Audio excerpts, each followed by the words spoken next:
Hello, everyone, and welcome back to Fans of Fandom, The Dark Ages of DC. We are continuing our deep dive into the second act of the iconic Superman arc of all time, perhaps. Yes, I'm saying it. Say it. Funeral for a Friend, also known as World Without a Superman. I'm Dr. Eric Wesselmann. I'm a psychology professor at Illinois State University and full-time nerd. Allow me to introduce my partner in crime here, my co-host in all things Superman nerdy, Mr. Yes. Dandridge Jr. Hello, hello. I'm Victor Dandridge, lovingly called the hardest working man in comics. I'm a phenomenological narratologist through my imprint, You Create Comics, as well as a self-publishing comic creator through Vantage and House Productions, the best independent comic creation ever to exist. Like I'm just gonna put it out there, no pressure at all. But no, I'm just feeling gusto. So yeah, I'm just gonna say that if you haven't read anything from VIP, change yourself. Change yourself. That's it. That's it. All right, pause it. Pause this right now. Go do that, and then come No, no, back. no. You can finish this. You can finish this. Trust me. Like you're gonna like after we're done talking, you're gonna need VIP in your life. You're gonna want the VIP treatment. So just keep going. Just keep going. Excellent. Love it. Love it. The VIP treatment. Yes. And joining us again is our special guest, uh, Brittani Oliver Sillas Navarro. Mhm. Brittany, please tell us a little bit about what you do. Sure. Dr. Brittani Oliver Sillas Navarro. I'm a grief and loss researcher and expert. I work with transitional age youth, so 16 and 25, and I'm happy to be here to nerd/geek out. Excellent. Excellent. Always pleasure to have you along.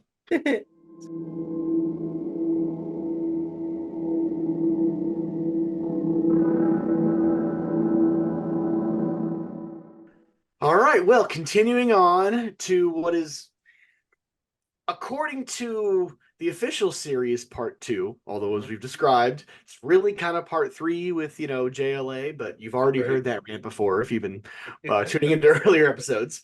We're doing Action Comics 685. So let's talk a brief minute about our reaction to this cover, right? Because the story starts with the cover. So what are some feels y'all get here? Definitely the homage factor is huge. Showcasing off of the first portrayal of Superman from Action Comics #1. So 684 comics ago, we have this, depiction of Superman smashing a car. I love the modernization of the vehicle. Obviously, this ain't the same sort of hatchback ride. But the one thing that I'm gonna jump on because I think it's super nerdy of me to even notice this. The all new Metropolis Marvel.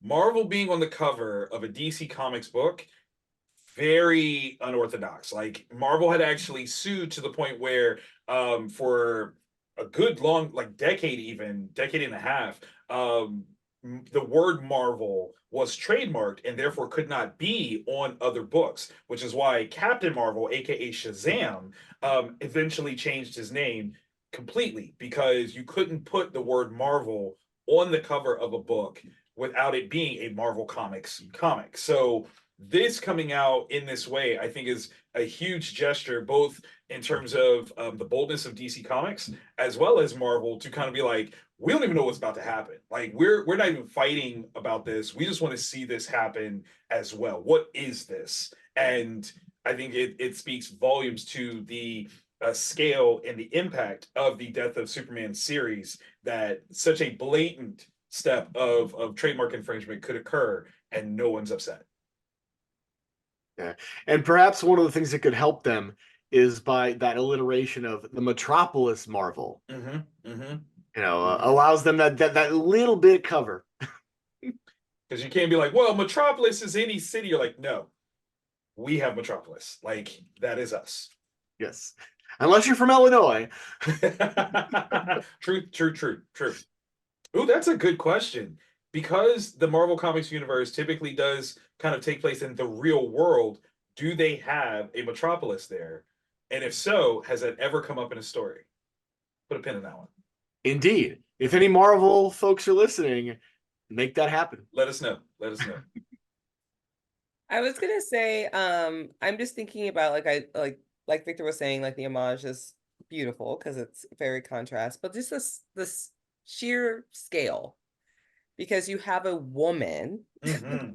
who is like in these two different pictures who's physically bigger than the male. Mm-hmm. Yeah. And not only is she bigger, like legs specifically, you can see her muscular stature, and the vehicle is bigger. So it's a little bit of kind of like postmodern feminism in a way, Mm-hmm. of just saying like, hey, like here's somebody who is super. She has some things that lacks from actual Superman, but you have someone who in her own right is powerful. Mm-hmm. And I think that this allows for audiences to come into the forefront, regardless if you are a young gay boy, if you are a young woman, or if you're a male who just supports women, or Mm-hmm. anything in between. Like, this is an opportunity to say, oh, like I can see heroism in a lot of different ways. So I just do appreciate the difference, the differentiation of the two. I do love that.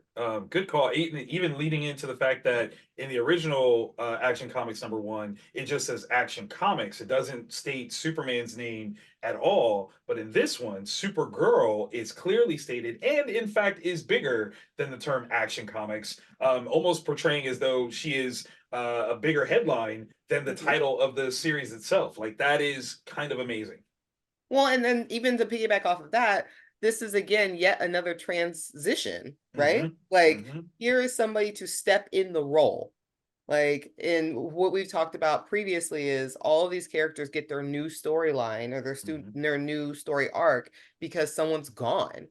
And how big can she be? How big Mm-hmm. can all of them be despite this one loss? And so I Mm-hmm. think this is a new opportunity for people to come to the forefront, specifically not only on who they are as characters, but also how they really do try to sell the stories themselves. And like, I love that you pointed that out, like the Supergirl part instead of just Action Comics. Right, right. Ooh, Yeah, see now. Oh, go ahead, Eric. Go ahead. because previous to this, at some point in time, Action Comics in history switched to Superman in Action Comics. Mm-hmm. Originally, when it started, it was Superman was one story of a couple Mm-hmm. stories, but then he became so popular that it became his book, and they switched this title graphic. So for regular readers, for several years, it has always been Superman in Action Comics, right? And so one of the things we've been talking about throughout this entire podcast, even to the first act, is how tightly they tried to interweave as much as possible into this narrative that, Mm-hmm. hey, maybe he's really gone for good, right? So the previous Action Comics was Superman, Mm-hmm. as it had been for years. Right. This one here is a change, right? And it ties in with the story that they in those preview boxes that we looked in the last episode sort of said, okay, Supergirl now has to take over the mantle, Mm-hmm. right? And obviously this character of Supergirl is a little bit different than the original Supergirl, and we've talked about that one before, but I can't remember when that was. So we'll rehash. The original Supergirl was his cousin Kara, Mm-hmm. and had the exact same powers as Superman, because she was Kryptonian, Mm-hmm. right? This character was originally called Matrix, was created in an alternative universe as an homage to Superman, but she has some of her own powers, Yeah. which we will see play out as this series goes on. So she has the strength, she has some of the super breath and the speed, but she also has her own unique abilities to bring to the table. It's not just like she's the Superman stand-in. Right. She's not the derivative. Mhm. And I almost wonder if there is a positioning here, or even a base acknowledgement, considering that the creative teams knew where they were going with this. And so right now we're in the Funeral for a Friend series, but we know that Reign of Superman is coming. And to basically give this female centric spotlight on a character that has been existing for this amount of time before they move into this place of saying, okay, but no, really, we're going to try to replace Superman, leaning into the man category a bit more than not. The fact that in the Reign of Superman, Supergirl is never positioned to be the next real supplement to Superman's absence. Unlike what this is offering right here, is a very interesting sort of idea that says, like, they acknowledge, like, no, we have to say that Supergirl is a viable character, has some positioning here, but there's another we'll say explosive story that we're going to explore that kind of puts her back into a position of being, we'll call it secondary to the Superman, you know, titling. But this is still like a very important moment to kind of give pause and go, it could be her. Like, this is what's going to set the stage for when Reign of Superman happens, is that they're even saying, like, no, it could be her that's next. Like, Superman is in fact gone, and we're looking at all of the options that exist for what is going to have to replace his efforts. I just think as soon as you were saying that, I immediately go to just, again, I go to the grief place. And I think about like losing one parent and how the other one becomes something more. Yes. Right? And so even if it's not like, you're not going to replace, of course, but you're going to build off of the experiences that you've had with the people that you've lost, and you're not going to be the same, but you're going to be super in some way, in a different way. And so she's not the same, but she has her own accolades that are going to be able to allow her to be not just a super, but super. And I can assume, not having been in that particular situation, fortunately, yet in my life, but just trying to do theory of mind, you know, given in a interdependent romantic relationship, you know, there's a division of labor, right? In terms of just general household tasks, but emotional tasks, no, you know, different roles that you learn to depend upon. And if one then brings children into the mix, that it extends. And so when that one person is gone, yes, you have to be all things to all people. And that has to really mess with one's, that has to make it that their identity change much more complicated. Because they can't, I would assume you're like, well, I can't be my partner. I have to take on some of my partner's roles. But I'm also not my partner. So how do I navigate that space? That duality of self. Yeah. Yeah, and we will see, or at least I don't know if I pulled some of those things out, but that is part of Supergirl's arc during this story. We're gonna jump, spoiler alert, to, you know, a year or two ahead after the rain. She does get her own miniseries, and then that builds into its own regular series, right? And so actually many of these sort of secondary supporting cast of the Superman books, because of this series, not only does it sell so well now, but it got people interested, and so it became one of the best sellers, and it's had all these offshoot books, some of which persisted for a long period of time. But that's, well, I'm sure we'll come back to that. Oh yeah, definitely. A year from now, whenever we finally get to rain. So, one last thing I want to put a note on here is that Action Comics original cover there I got is from my collection, not the original Action Comics. No, I'm not that not that. You don't have that one. But that was a facsimile that was done at this time. So when I bought my Death of Superman trade, it came in a book where it was like, here's the trade. Here's like a fourth printing of Superman 75. And here's a reprinting of the first. You see the first and you see the last. That was actually how it was packaged on the book cover. And so, and what was interesting to me is I didn't quite think about this until about a year or so ago, where they again did a facsimile of Action Comics 1. That so yeah, well, it was in the last few years. I think post-pandemic, but it wasn't this year. And that one was a full facsimile, ads and everything, which has become a thing now, right? This one did not have the ads, and it just had the Superman story. But again, if you look, the original came out in 1938, right? So it did not get a facsimile treatment until this event in, you know, with the Death of Superman. Did you see that just like a couple weeks ago, a rated copy of Action Comics #1 sold at auction for $6 million?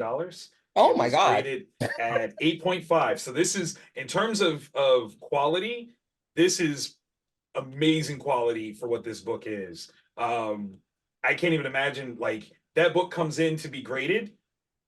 I don't know that I could do it. Like, I could be like the best comic book grader of all time. And someone's like, I need you to grade this book. I'm like, no. Like, I'm not, no. $6 million is what it went for on auction. So again, you never know when it comes to pop culture, the impact, the value that it will accrue over time, things like that. It's something amazing. But one of the things that I do love about that idea is here is the work of young teenagers with a passion for storytelling and a dream of success.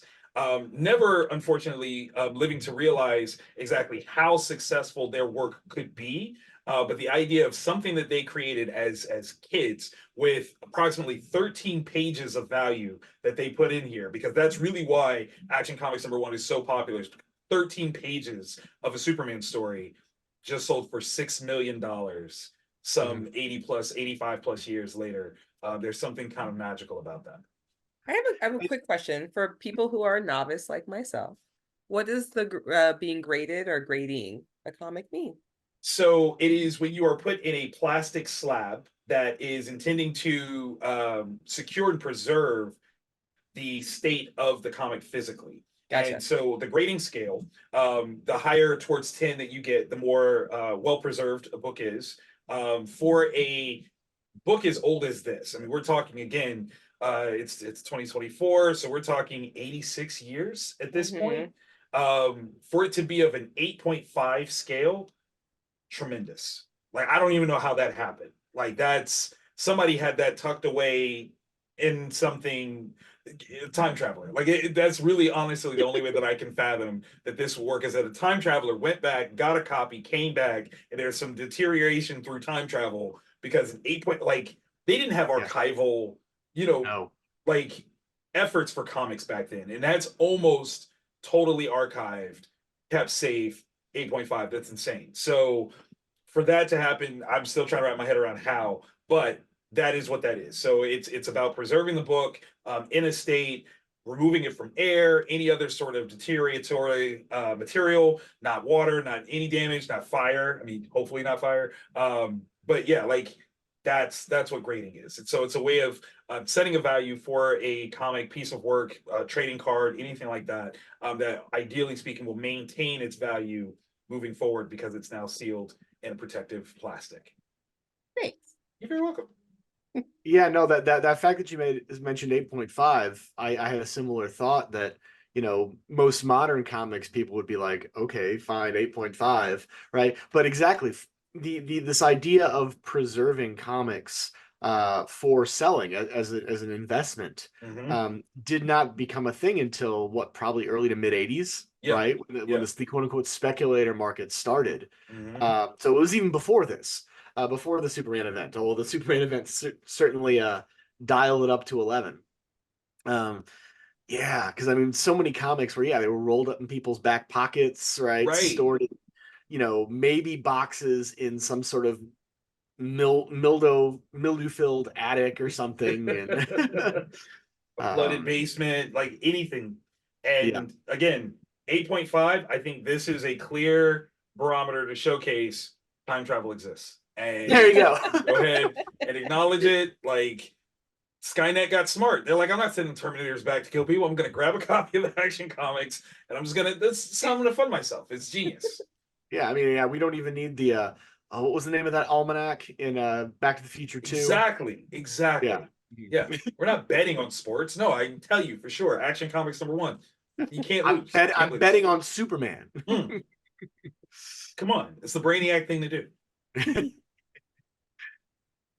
The only thing I pulled from this particular issue, or I pulled a few things here and there, but now it's probably hard to read that. I think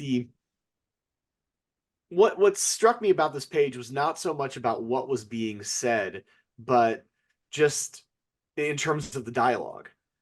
But what was being said in terms of the interface between the dialogue, the art, and the positioning, right? And we've got, this is so the issue the day after, so to speak, right? Because and you've got the news being broken all over the world, right? And we're getting all these people's reactions to the news that Superman had died. So talk a little bit about the feels you're getting here. Personally, I love the globalization of the character here. When we talk about Superman, particularly at this time, it is truth, justice, and the American way. It's very easy to localize Superman to just a stateside hero, despite the fact that his adventures have taken him not only across the globe, but to other planets in the galaxy and multiverses beyond. When we get to see a figure like this, it's about iconography, right? This is celebrity at play. And, in recent years, like we're more apt to see this happen when a celeb passes because we have the means to actually showcase and articulate what that means on a personal level from all people all over the world. This is at a point where this is pre-social media. Like the internet didn't actually exist yet for traditional use. So the idea of this global impact is something that almost roots itself even deeper because the means of which that we would have this information is limited. It's either through newspapers or television, maybe radio. Like those three are the only ways for you to get any sort of news information. And the idea that it has this level of reach is a show of how important Superman actually is as this iconic figure. So there's a lot of commentary in ways that I don't know that we can appreciate so well now, because you're like, oh, yeah, obviously everybody would know. But back then, no, like not everybody would know, and they're kind of showcasing how the scale of things is not even just in terms of geographics, but economics. You have people that are seemingly sitting by a radio on a dirt floor listening to this news impacted by this. Had they ever met Superman? We don't know. Like, but the effects of Superman's presence is clearly something that resonates. So it speaks to a measure of scale that is just beautiful. I'm just gonna like listen to Victor like when I go to sleep. It's gonna be like my ASMR. I'm just gonna like he's so eloquent and so beautiful.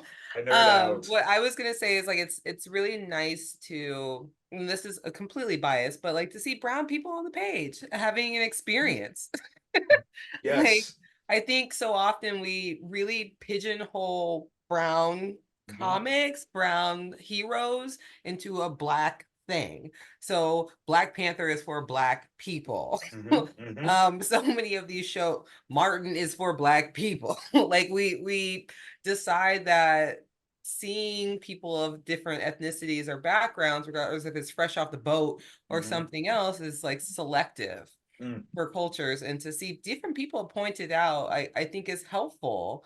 Because it really does, like you were saying, kind of like it joins in this idea that we're having this collective grief. Like we're all a part of something, we all experience something, and we might experience it differently. I might just be watching it on the TV, I might be sobbing, I might be not too affected because it's not in my hometown. Because dying in, I don't know, Boston is very different than dying in like, South Africa, like for different people. And so I do think that the perspective opportunity to talk about like what grief looks like for different people is really helpful, and to show that it's not a white comic. It is inclusive. And I appreciate that point, because so many of the comics, so many of the shows, so many of the just characters in general are really marginalized in one way. It loses an opportunity to really be more inclusive and have an opportunity just to see other people and other things. Yeah, and one of the things that I loved about, I mean, there's so much about this page that's fun because the sort of grid structure is pretty standard. I mean, it's not the 3x3; it's a little bit, slightly bigger panels, but I mean, it's a pretty standard left to right, top to bottom. And most things are pretty localized to those specific panels, with the exception of the narrator bridging the gap between that first and second panel, right? And so you have this first panel where you've got this person in Australia who is, making reference to some previous event where, he went to a different continent for, I think it was probably Panic in the Sky. So that was the last big Superman event before this. then it goes into, Lex Luthor the second, even though it really is Lex Luthor the first in a new body. And Supergirl, and you have this. Then it moves to a narrator, the TV narrator's voice. That narrator's voice continues in spirit through the rest of the panels. Now, in each individual panel, that narrator becomes a different person, and is in some of these cases referencing something that was a local event that Superman was involved in. But I'll say, I'll own it. I experienced that entire thing as sort of one overall meta voice. I also was really interested in the fact that you get these two shots of Supergirl here, right? You get a close up where she's higher up in the screen, so it's kind of a low angle, or it's low angle ish, but she's still below Luthor the second, right? And then you go to the third panel where now you have this high angle shot, which is both in comics and in film is purposefully used to make that character seem emotionally smaller, right? And in that moment, it's talking about, well, I don't know, she's going to have to step into Superman's shoes, right? And you contrast that with the cover that we've just dissected, right? So we get this beginning arc for her arc is becoming front and center now, and it's really one more of identity. So again, she was created in another universe by a different Lex Luthor who was a good guy to be their homage to Superman, right? So she was created in the image of someone else. She comes to Earth, this Earth 2, I think, or whatever it is. Sorry, Uber nerds out there. I don't get the, but whatever Earth this is, the main continuity Earth. And then she is then raised by Kent's parents for a little while. Then she meets this new Lex Luthor and falls in love with him. It's suggested possibly because he reminds her of her creator. We know from behind the scenes that Lex Luthor too is a bad guy and he's manipulating her, right? So she's like sort of torn between like Superman and Lex Luthor, not really sure who she is. That starts to play out a little bit here. It will play out more in her miniseries, and then play out even further in her solo series, 94 and 95. Right, but we're getting that moment here just visually. I don't know, that struck me this time looking at it, about how much they're starting to develop her character out more. Absolutely. Well, I think that not only who she is, but what is her role? Yeah. Like yes. how do you fill the void, like literally and metaphorically? Yeah. The asking of the question, I think, is one of the boldest, greatest kind of concepts here, because we are seeing varying degrees of culture play out. And I think there's something super meta about the way this is broken down. Like our first piece is clearly an Australian bar. And if I'm not mistaken, Lex Luthor Jr. was supposed to be Australian.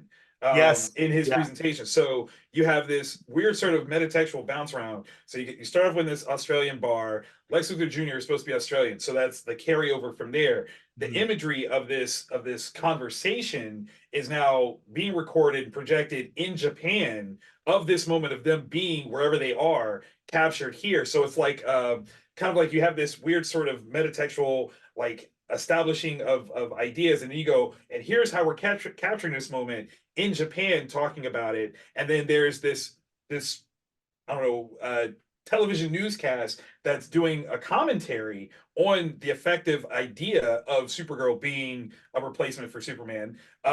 There is the opportunity, one could say, of a almost misogynistic tone to it. I think there's something that's kind of interesting, that though there are some great things of representation being on the page, there are also hidden attributes of misogyny and some pseudo racism, by saying, oh, in Arabic, they're suggesting that this woman can't do this thing that Superman clearly could do, or the lax pose that this guy has, not caring about the announcement of a woman superhero. Like, there's a lot of things that you can decipher from that.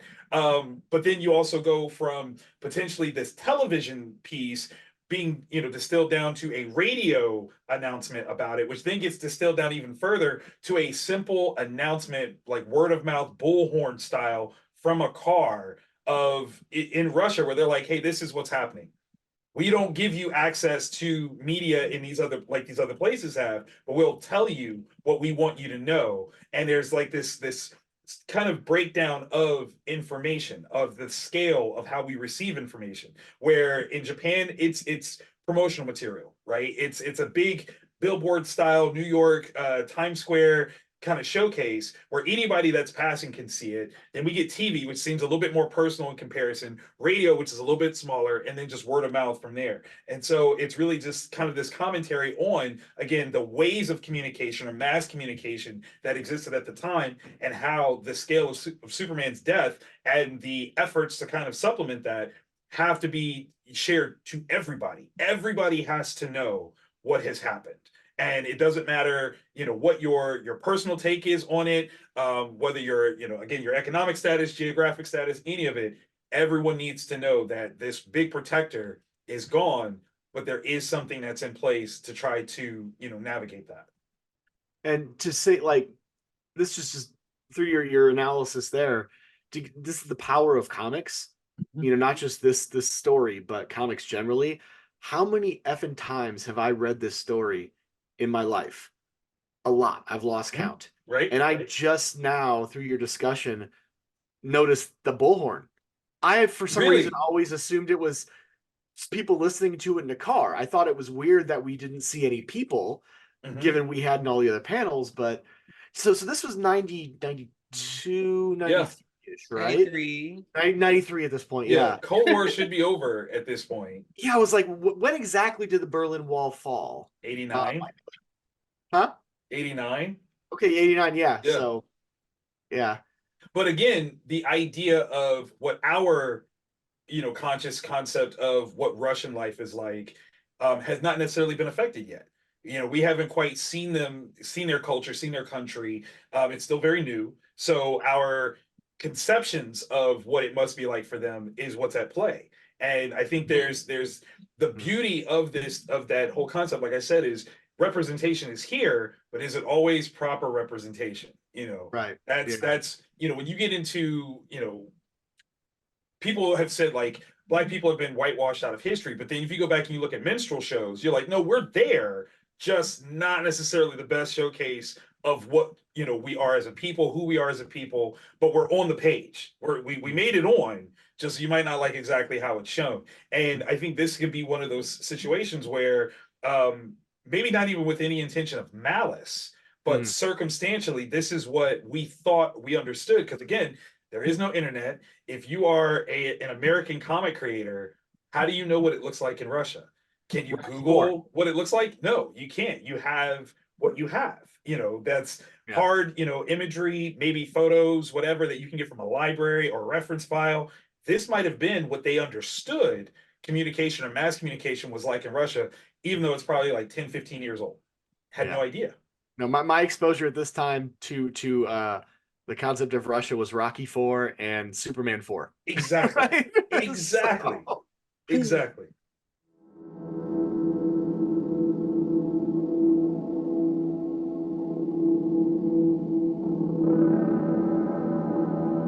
All right. So another moment where I couldn't pick just one panel, because again, panels are designed to be integrative, right? I mean, the page itself is the biggest framing device.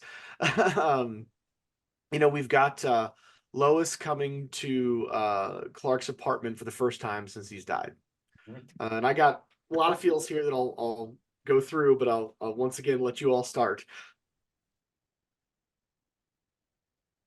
Brittani, do you want to go? I think the experience for Lois is very unique, and I almost can't identify a parallel because things are secretive. She only has so many people to disclose information to, so many people to understand her experience. And I think that that's a very interesting way to market her experience, because almost none of us will ever be in that experience.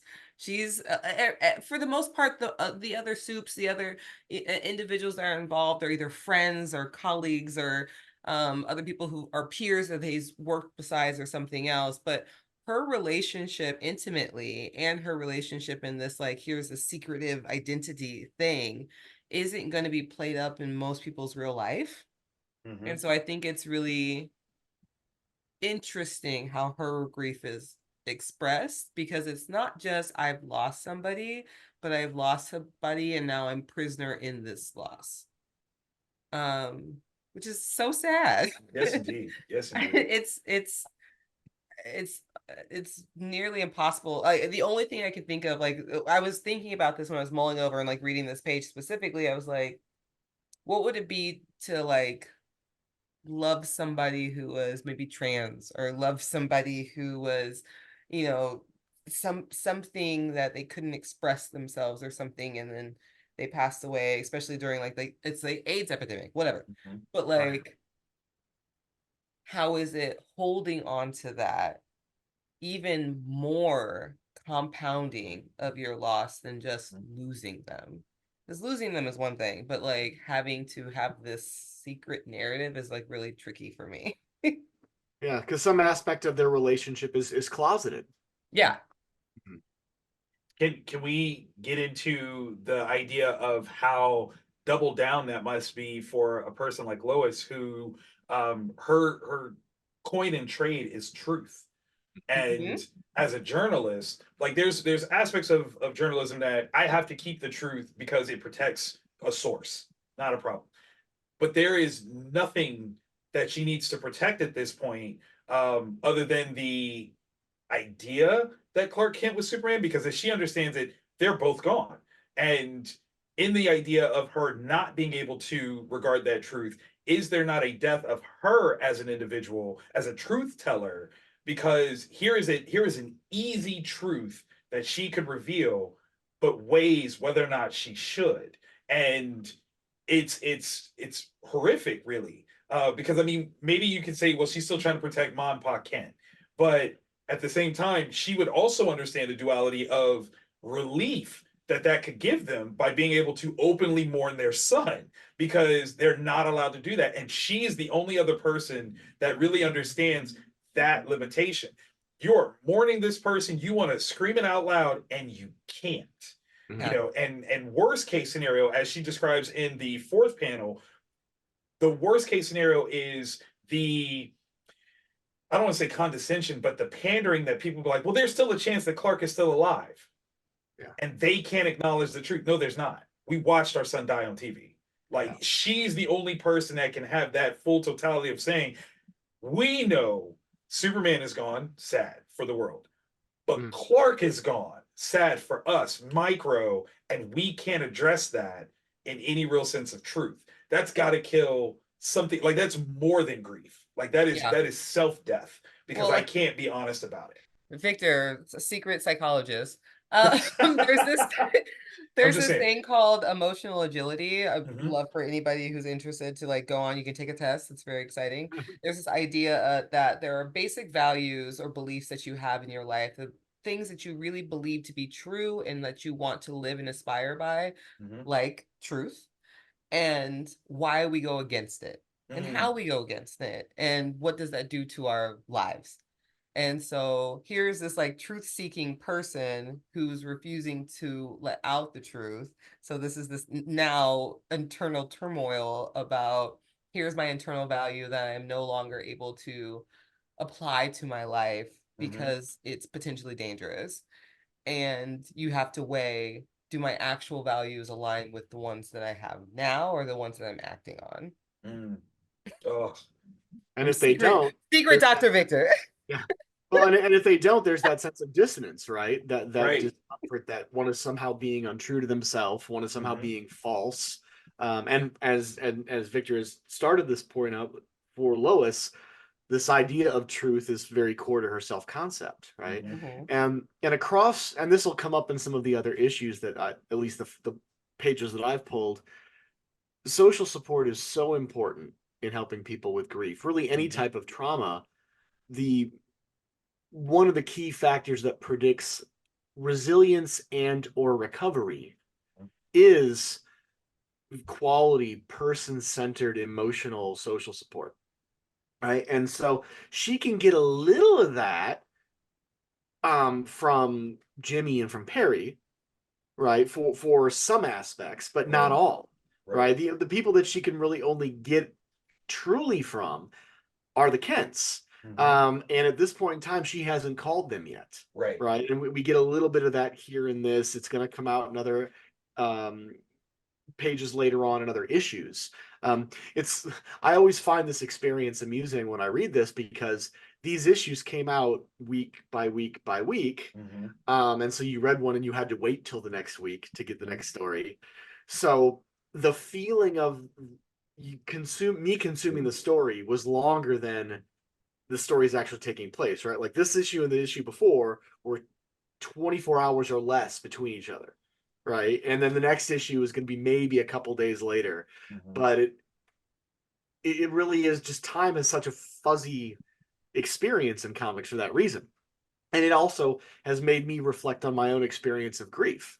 And we may have talked about that previously, that time sometimes speeds up and sometimes it slows down and sometimes it just flat out stops, right? I mean, like the hours after me finding out about, my best friend's death were a blur, but they also felt like every minute felt like an eternity. Right. And so I've always been impressed when I reread this, thinking about how whether or not that's what the creators were going for, there is this time analog that fits this concept very well. I was struck when I read it this time about that second panel.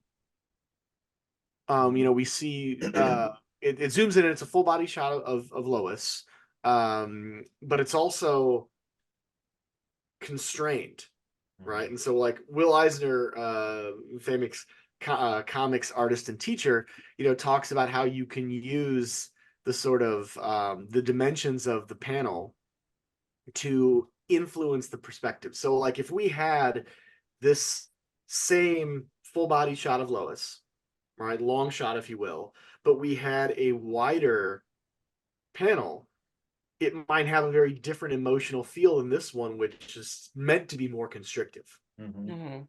Um, perhaps in a similar way as when you get later on that bottom left one where suddenly now it's a close up of her face, which is also emotionally intense and constrictive. Here she's talking about not wanting to go back. This is the place where all she has left of Clark is there. And there's this avoidance and this darkness. I mean, granted, yes, the lights off in the room, but they didn't have to pick that. They could have had the light on or had it lighter compared to the other panels, right? Because when she's in there, presumably she hasn't turned the lights on. Right. So this combination of avoidance, of feeling constricted, and of darkness is really powerful to me. I think it's just good marketing. Like if you think about like even like the covers or previous panels and other just in for a friend, like there was so much more darkness, and now in this there's a little bit more light, regardless if there's still strong emotion of saying we've gone through the darkness to get here. There's still pieces of it, just like grief happens. You're still going to have a bad day on an anniversary. You're still going to have a tough time sometimes, but there's still light in your story. And I think that that's been a shift as we've seen a lot of these panels, that it just shows a bit of the humanity of what the experience is like. It's I think the biggest thing, I might have said this before, like the biggest thing that I came back to in college when I saw my professor after my mom, I was like, I feel like I'm still here and everyone just still keeps moving. And I feel like this is the story.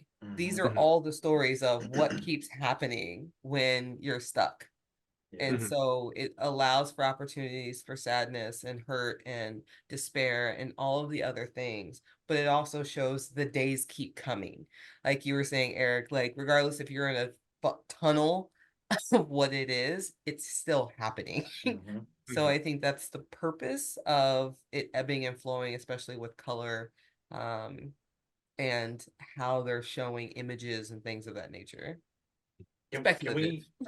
we touch the metatextual concept of she has now entered her own fortress of solitude by entering into this space where, much in the same way that the fortress of solitude is supposed to represent a place where Kal-El can exist, right? As opposed to Clark Kent.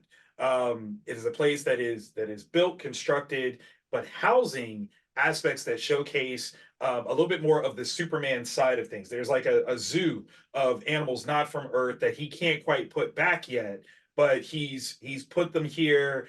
They're captured. You can see them at times. He can interact with them, kind of contemplate, how do I fix this? The Bottle City of Candor is there, and it's a space where Superman is meant to be alone and reflect on his life as Superman.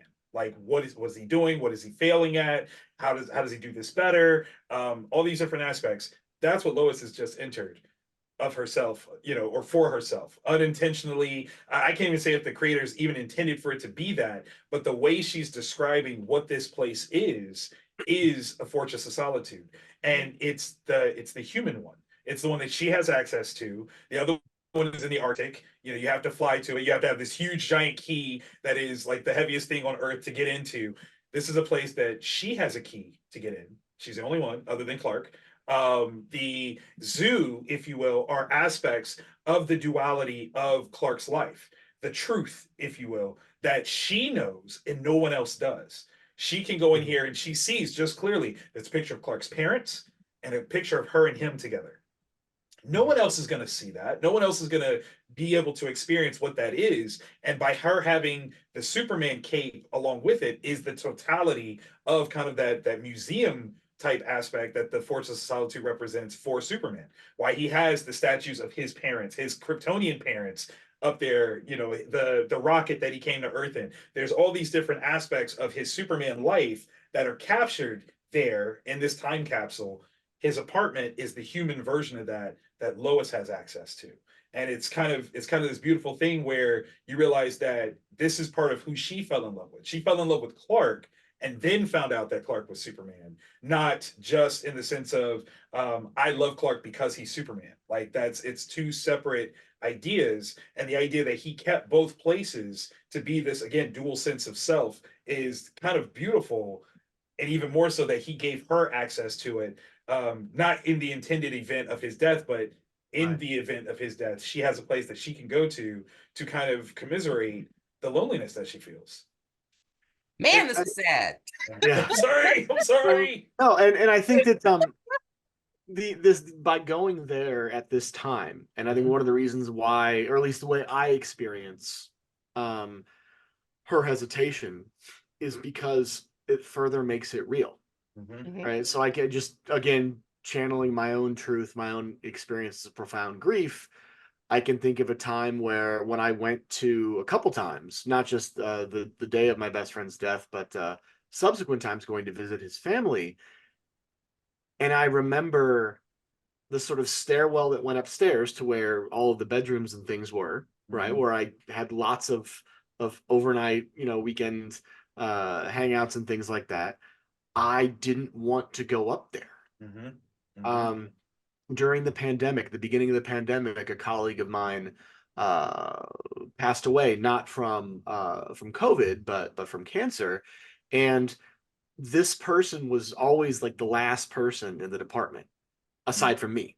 Right. And so we had lots of times where we hung out together and just sort of like, shot the breeze, etc. And I remember during the pandemic, purposefully, because we didn't have to go in, right? Everything was shut down. But I remember purposefully going in a few times to prepare myself to sort of recognize, especially because during that time, we didn't have funerals, right? We were was one of the things we lost was this very important cultural closure, right? Yeah, and so I was like, I have to get this somehow. Because if we just come back, business as usual, that person ain't gonna be there, right? And so it was almost like my own personal exposure therapy to that. So, and actually, before going on, we've said this before in previous episodes. It's in the description, but obviously we're talking about potentially traumatic things. So any listeners, please recognize that there's the number 988. That's the National Suicide and Crisis Prevention Line. That if something is triggering and you need someone to talk to, please do look into that as a potential resource. Mm-hmm. Yeah, Eric, and I want to bounce off that too, just for individuals who have experienced like some sort of loss, regardless if it's something that was violent or sudden or just anticipatory. Thinking about what are the things that are going to actually assist in your grief process. So Eric's talking about I need to prep myself. I need to understand what it's going to feel like to walk past this room. I need to understand what it's going to feel like to walk in this door without this individual.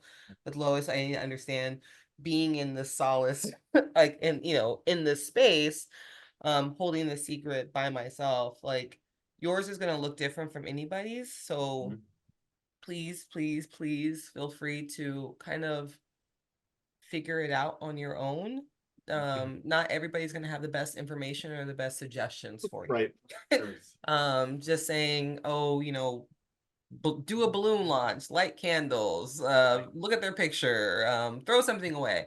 It's not always going to be the right answer for you. So how you figure out how to grieve is your own version. Yeah, exactly. That story changes, right? Yeah. Not just as we grow older, but it changes from moment to moment. Yeah. Right. So where, one day exposure may work great, it may not the next day. Right.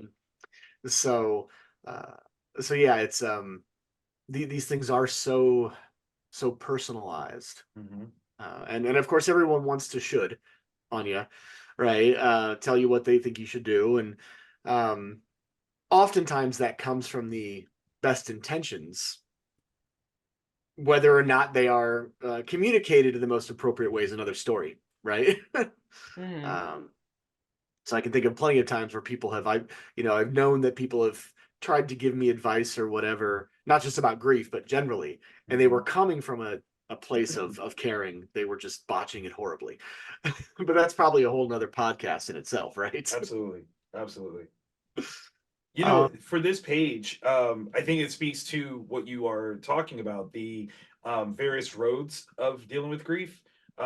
Lois is in effect subjecting herself to kind of that kind of therapeutic experience of being in a space of Clark's, but at the same time practicing avoidance of calling his parents. She's saying, like, I must call them, I should call them, surely they know by now, but she's not calling them yet. Like, she's not picking up the phone like right away, calling from his house, which I don't even know if, like, going back in the Wayback Machine, did we have caller ID at this time to even know that that's where she's calling from for it to even matter? There's like an active participation and an active avoidance all at the same time. And I don't think anyone could really look at the situation and go, well, she should call them and she's wrong for not doing so. Like, what she is dealing with is an impossibility. Like, it's so wild. And also, speaking back to the previous page where we're talking about the world's level of communication, she's saying surely they know by now, but there's not the means of, I'm gonna just shoot a text, I'm gonna post on Facebook, I'm gonna I can't just hit them on the hip. Like, there's not the same level of connectivity that we have to kind of showcase like how we could easily find out, are you cool, are you good, do you know, has anyone called you, has anyone told you what has happened? That lack is so profound here that you almost go back and you want to talk to like your parents and go, if a family member passed, how did y'all find out?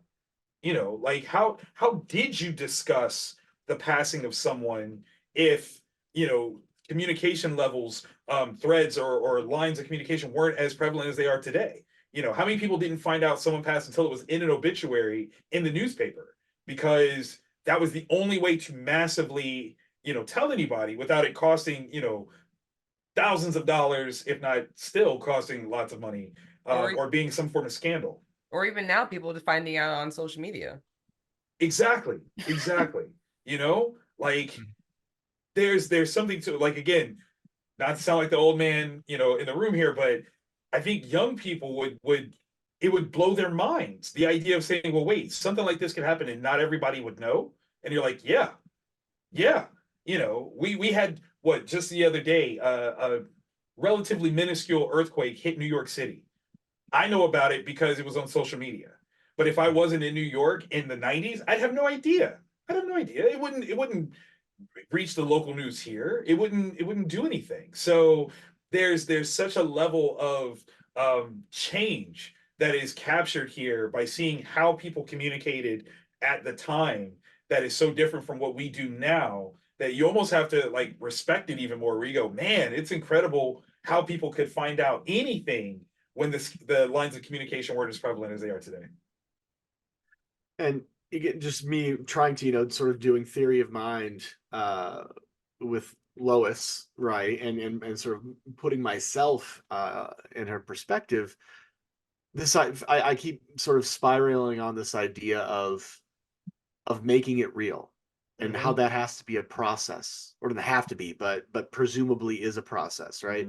Because yes, she is, and that involves vulnerability, right? And so, and then she does that in another issue later on. But she's coming in, but to call the only other people who would know exactly how she feels means that one would have to then sit in that, and maybe she just wasn't ready for that now, right? I mean, you know, uh, one would have to be prepared to be in a vulnerable spot.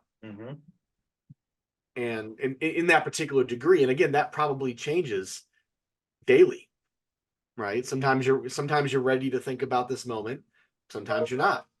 And I imagine that Brittany, you can correct me if I'm wrong, but I imagine that comes up in therapy context as well. Yeah. I was gonna say, yeah. I was like, you guys, I do appreciate like the context that I didn't assume that the place that we were talking about now was gonna get here. Oh, But okay. you guys took it places.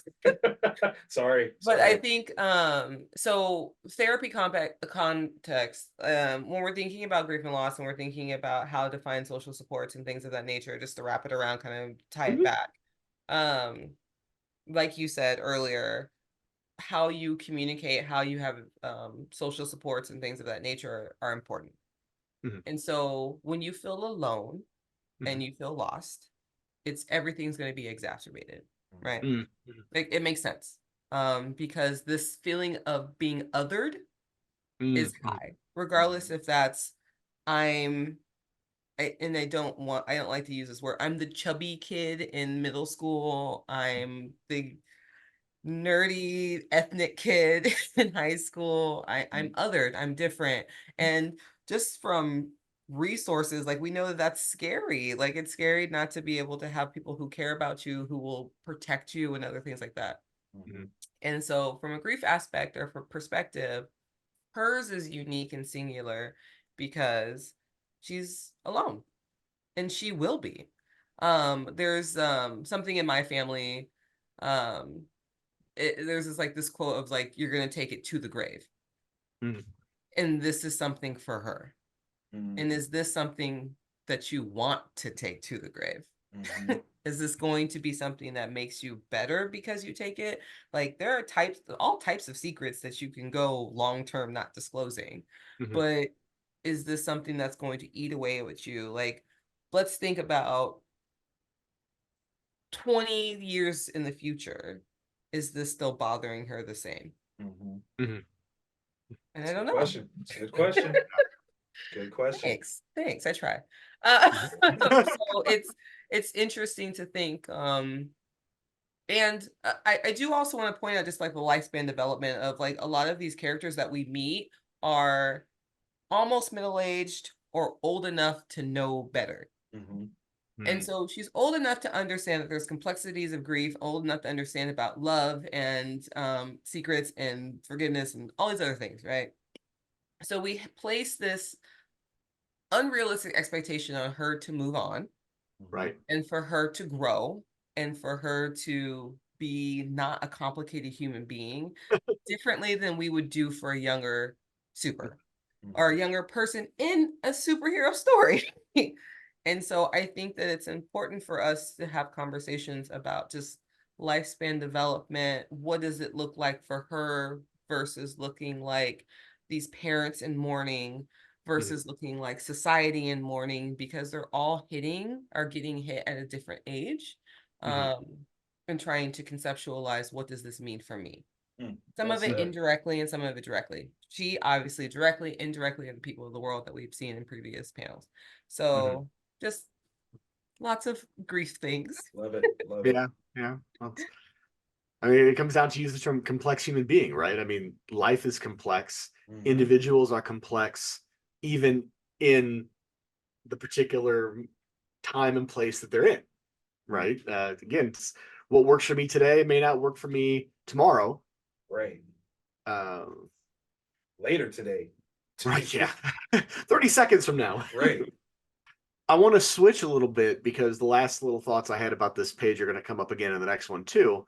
We have this other iconic moment in the series, so iconic that it showed up again in the animated Death of Superman just a couple years ago.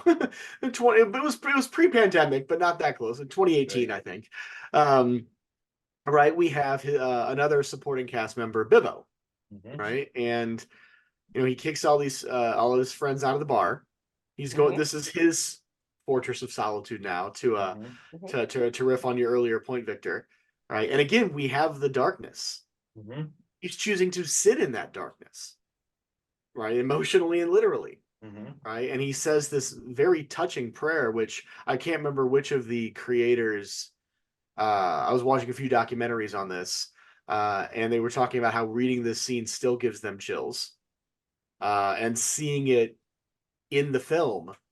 I can tell you, I teared up a little bit when I saw this movie in theaters, the animated version. Yeah, can I just point out, which it might be obvious or not, maybe not, but so often, although I prescribe to harm reduction, not abstinence model, but AA talks about like filling the God-sized hole, right? And Superman might be the God-sized hole. And it's curious to me that he kicks people out of the bar because substances can be used to fill the God-sized hole, and himself could have been using in excess. And so I think that this is a really interesting testimony to the relationship that he had, because he's not numbing, he's experiencing.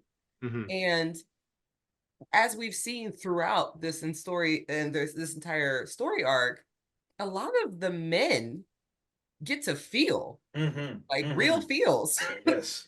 And it's really exciting to kind of see like, oh my gosh, like this is someone hurting and not escaping. I think it teaches young people that you're allowed to sit in the silence, you're allowed to sit in the sadness, even when it's loud. And so I do appreciate just this one, especially this one, just because I think there could have been so many opportunities for people to just be belligerently drunk in this bar this night, and they chose not to because they wanted to make it loud. I think there's something to be said about the sobering aspect of Superman's death to them. There's the notion, to play on an argument from Lex Luthor, that the presence of Superman actually diminishes our capacity as human beings. We are less self-aware, self-active in our own safety because we believe that Superman is there to save us. And it's a very interesting concept of, if you have this overwhelming big brother figure, then you take less personal responsibility for your own subjectivity. And the idea of the global absence of that figure sparking someone like Bibbo, who, as they say, has never turned down a drink in his life. Like, they've never expected that. He suddenly is more aware that he has to protect himself now, as well as those other people around him, that he is choosing to be far more sober than people are used to, because that is the impact of this absence, that God-sized hole. And I think that is definitely in line with why this issue is so powerful, because it does allow for very strong people to showcase vulnerability in a way that is not only authentic and true, but relatable. Like in one way, shape, or another, we've all been somebody in this book, one way or the other. Whether it was even Mon Pa Kent, where someone doesn't know if we know yet. You know, have we been told that something bad has happened? Like, we've been everyone in this book at some point in our lives, or will be one of these people at some point of our lives, and that's what also just adds to the power of it. You know, the biggest thing is Bilbo asking the question, why? Like, out of anybody that could die on this planet, why him? He was the one that was here for all of us. What? Like, you let me stay? I'm a jerk nobody, and you took the greatest? I gotta tell you, I don't agree. I don't agree. I'm not like, there's nothing I can do about it, but just vocalizing that level of vulnerability, huge. Huge. It's asking a question without the expectation of an answer, but getting relief by being able to ask. And And that's how often do you get how often do you get to reflect that life's not fair? It just isn't. And I don't think that anyone walks up to a funeral like glad they're dead. But like, Probably wouldn't be going to that funeral if you felt right, right. right. But like, there's so many people that are so important in our lives that just happen to fall by cancer or get into a car accident. I remember think even about like Kobe and his daughter. Like I was driving to volleyball and tournament, and like a 12-year-old parent got hit and their kid. Like, things happen. Things happen to really good people.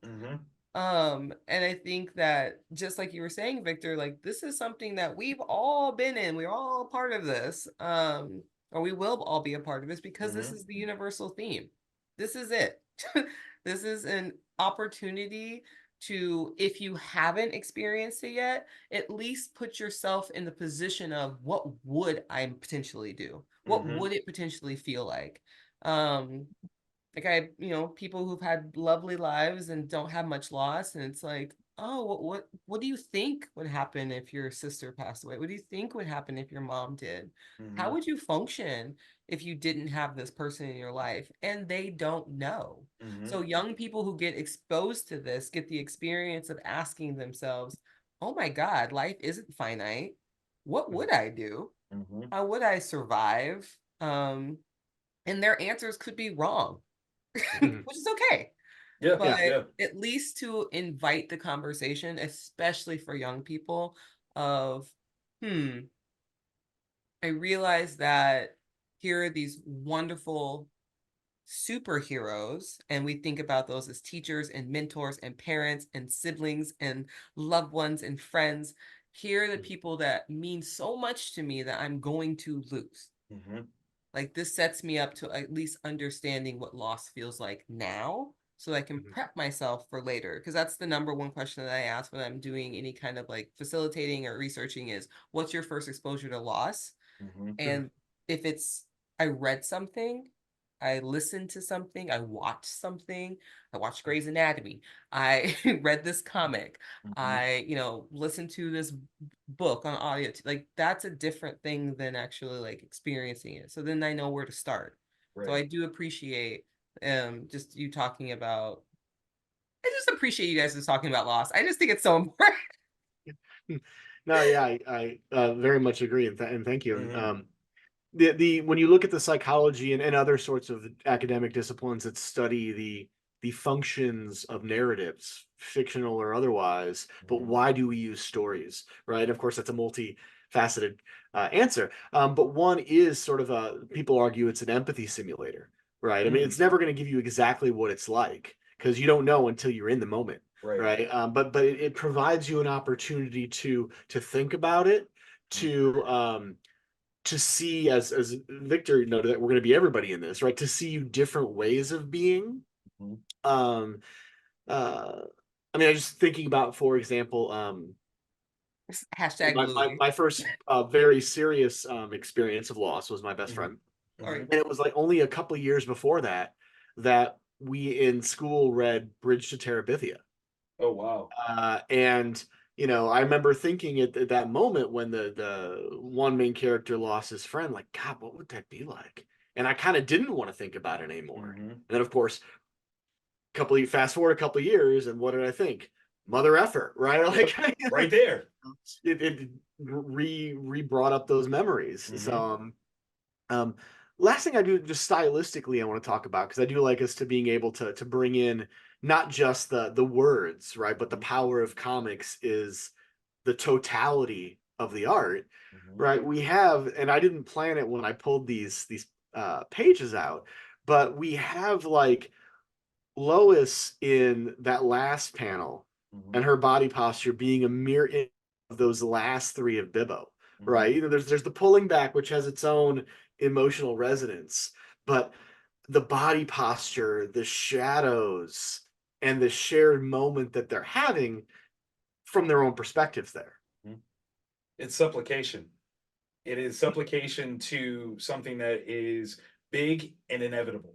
And I think that's one of the most important things for anyone to kind of get out of this equation is you have to surrender to the truth or else it will eat you alive.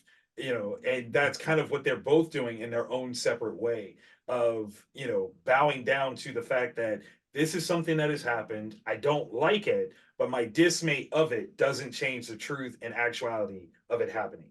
This is what it is. And again, that's such a powerful sentiment that people struggle with readily all the time. And here it is being depicted artfully in what is argued at the time a kid's medium, something that, predominantly young readers were going to experience more than not. And I think there is something to the state of society at the time that they could showcase something like this and it would be understood, because there's aspects of the world that were, I think, a lot harder back then versus they are now. There's a lot of ease that has been built technologically, progressively, socially, that the idea of surrendering to truth was something that back then you just had to do.